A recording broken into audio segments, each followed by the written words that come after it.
Hello, beautiful souls. Welcome to Cosmic Currents, a space for energetic tune-ups.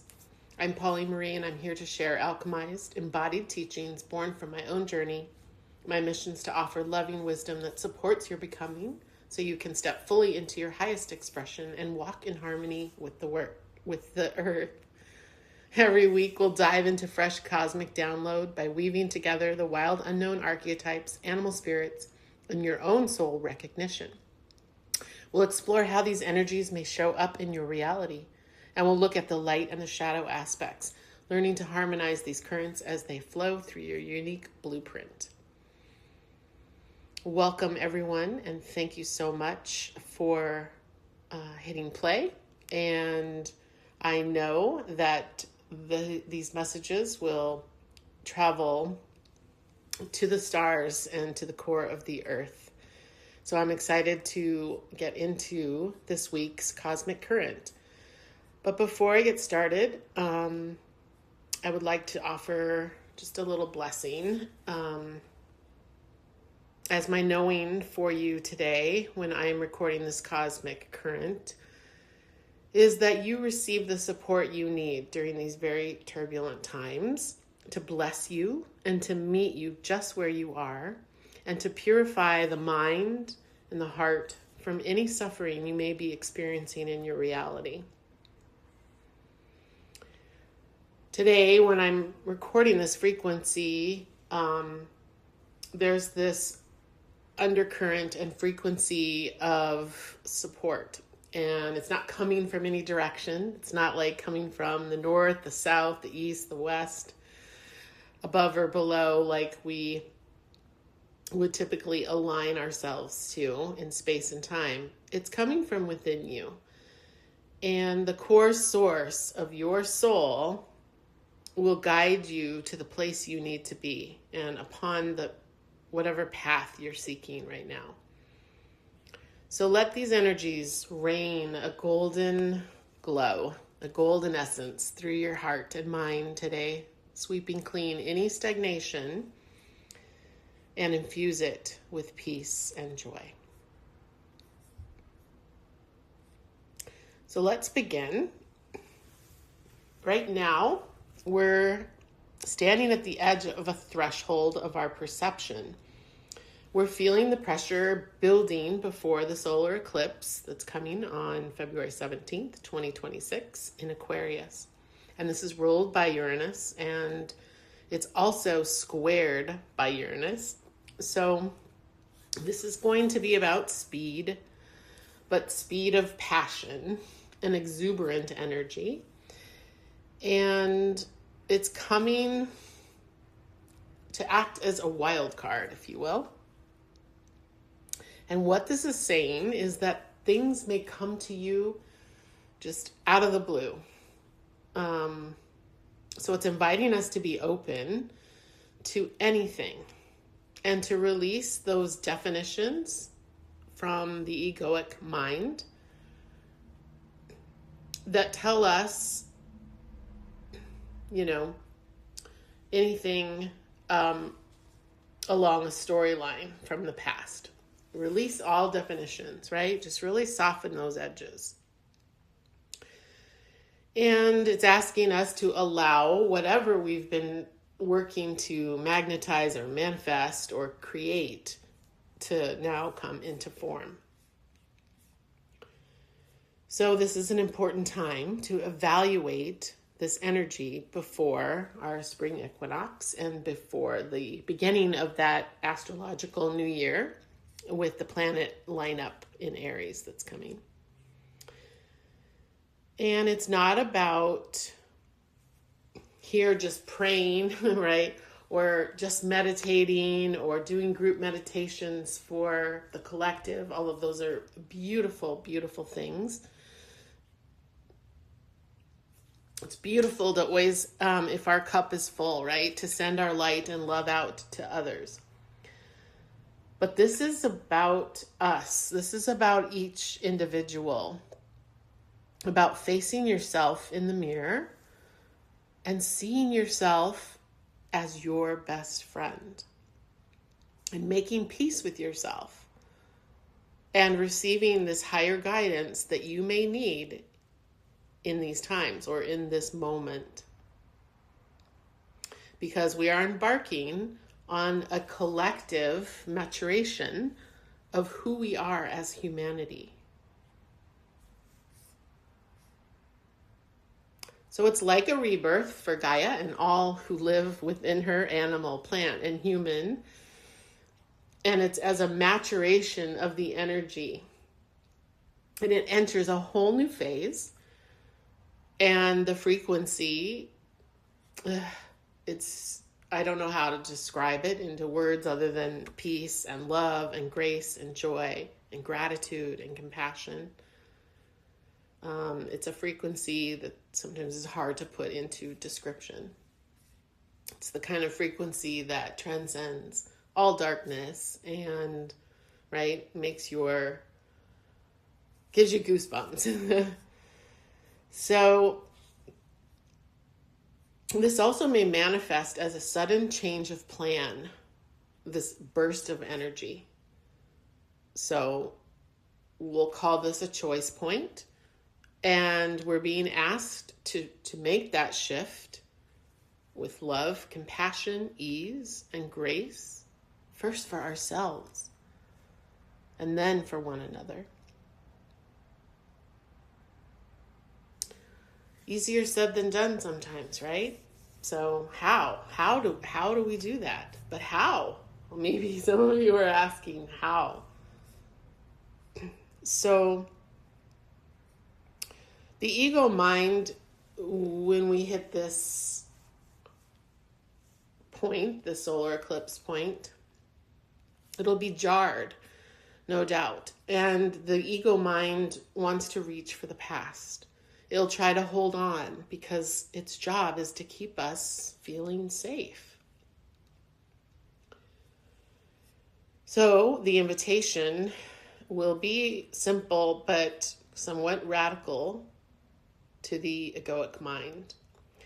So our cosmic current this week is to observe the ego as if it is standing in front of you. Your ego is your friend.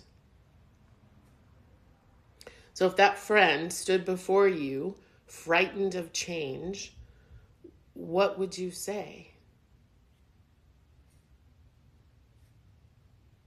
So let's take a deep breath in, all the way down to the base of your spine, into the center of your belly. Exhale and feel yourself lighten. Breathe in again, deep into your spine and core. As you exhale, soften your edges and become formless. See your light body. Remember yourself as timeless, multidimensional being experiencing itself through form. And let's continue. The cosmic current download that I received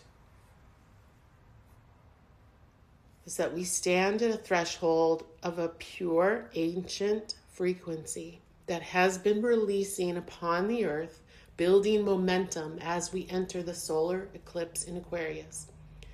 This is for Gaia and all her beings. The ego mind may tighten and reach for the past, trying to keep you safe, but pause. Perception is shifting, revealing possibilities greater than the mind has known. And your task is not control, but ground that frequency in the heart.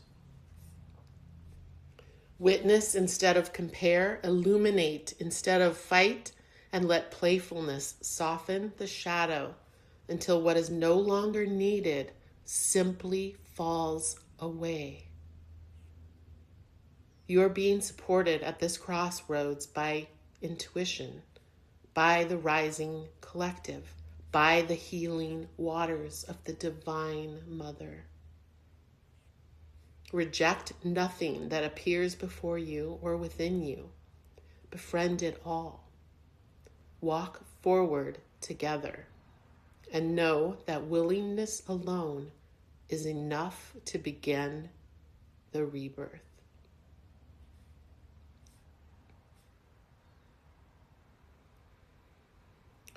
So, how do we bring our ego along and transform from our 3D reality into the 5D frequency of love and wisdom?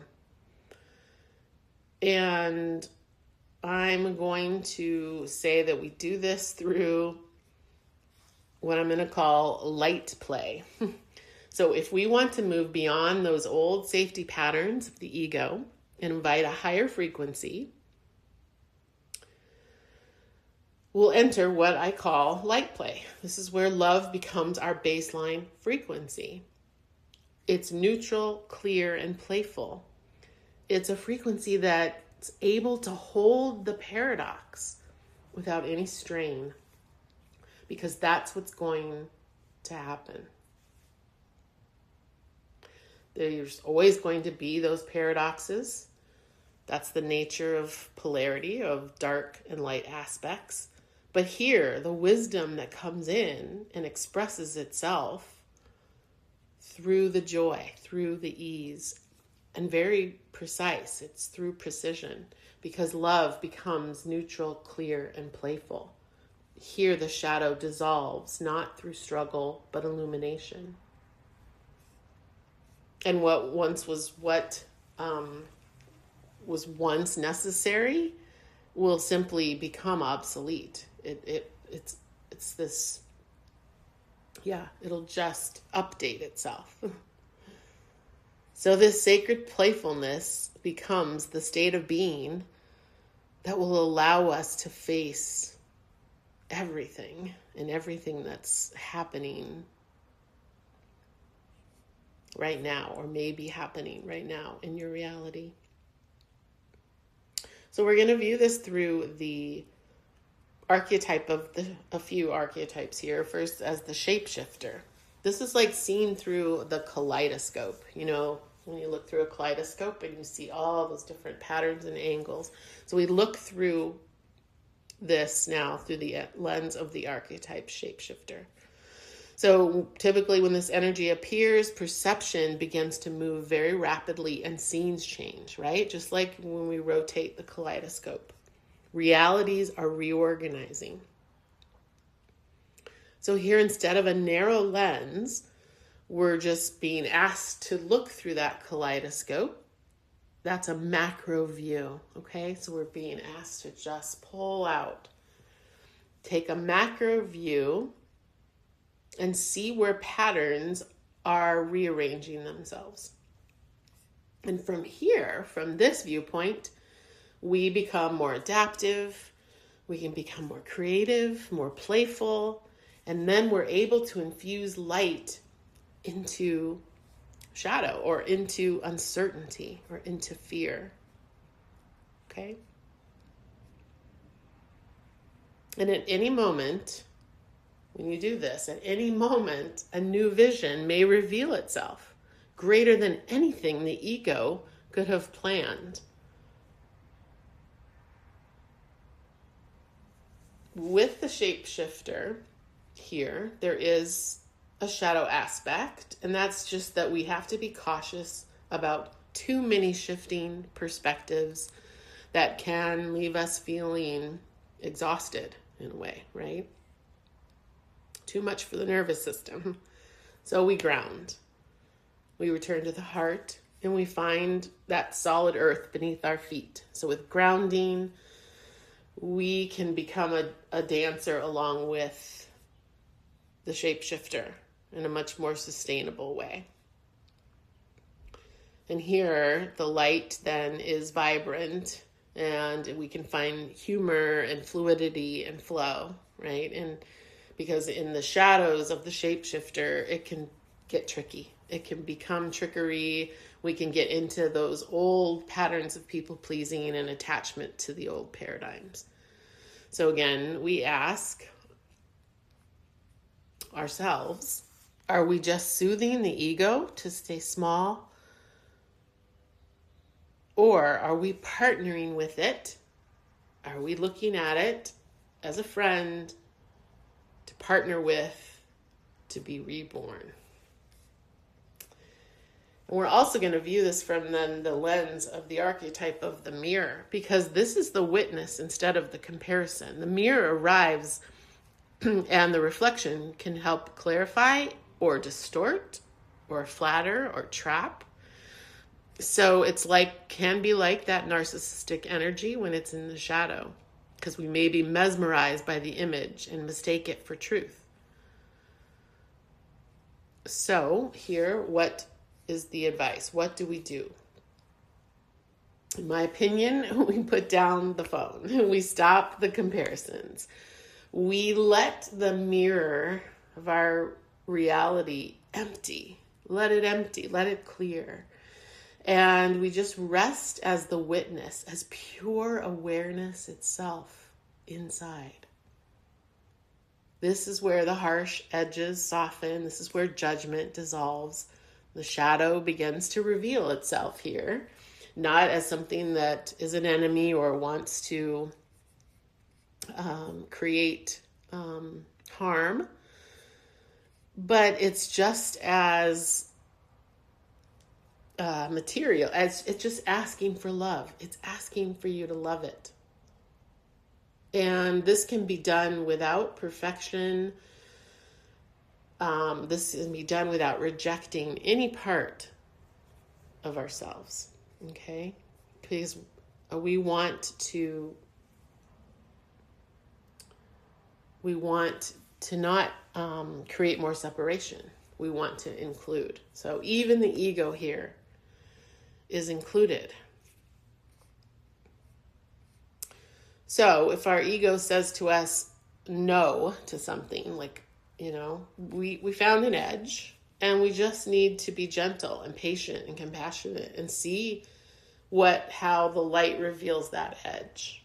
And maybe the no is a no, but can we look at that and make sure there's no unconscious pattern there that's trying to hold us back?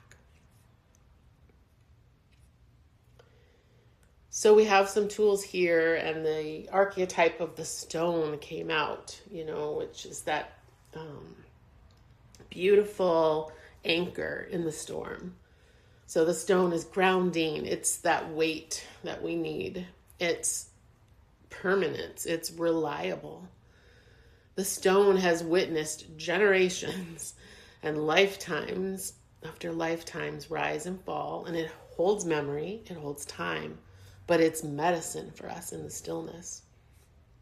So when this current becomes intense, the stone will balance that frenzy in the world. And it reminds us to connect to inner peace, to an ancient presence, and to a quiet strength of the earth and what Gaia will offer.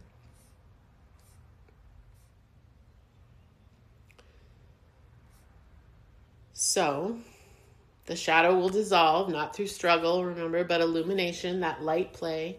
This is a sacred playfulness that becomes a state of being that allows us to face everything. This isn't something that we necessarily can remember. We have to work this. This is a muscle memory. This is something that requires our attention. And we can have allies here. Our spirit animal allies that came out for this cosmic current was the tarantula. And it's about dharma, and it's about a decision. So this to me is that representing that crossroad. And the tarantula asks, well, will you stay with fear, or will you choose love and purpose? So it waits patiently, trusting your wisdom. It'll wait for you, right? This is free will, about when it's time for you to make this switch, to make this choice point, crossroad decision. And it's always there for you.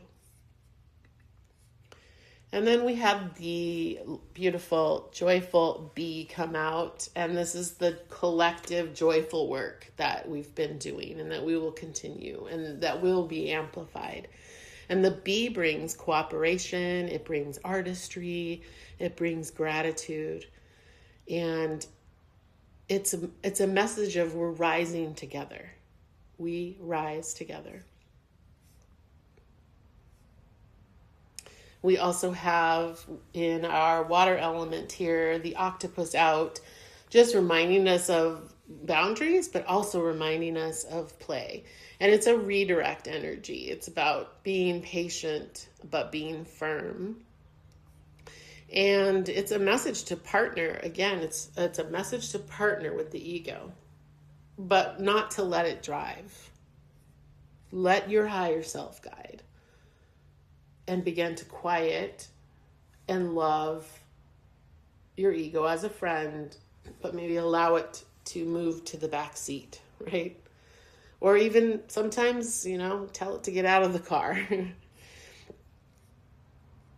So we have the supportive energy as well in our spirit animals of the earthworm.